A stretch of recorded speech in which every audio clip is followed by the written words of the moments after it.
Ndio jaenda shambani. Sasa ndio shambani sijakunywa chai. Acha nipike kwanza. Rafiki yako? Nipike chai. Kwa mimi ndio kitoka mimi sitalima.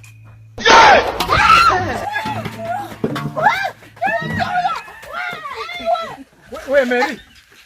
Wewe upo kuja hapa Mary? Umekuwa umefanya nini?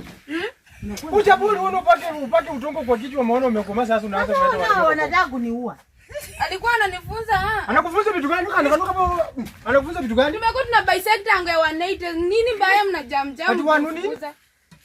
Tumekuwa tuna bisect maths ango 180. Mama mimi nilikwambia hivi mbaya mtoto anisingizia ukasema ati ni yangu.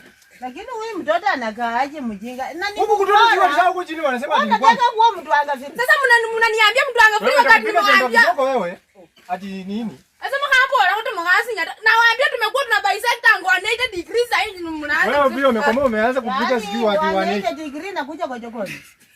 Sasa tumekuwa tu mlango ilijifunga na upepo. Upepo? Na hii kitu imetoka ni nini? Wewe unakaa nyang'au kwa maji.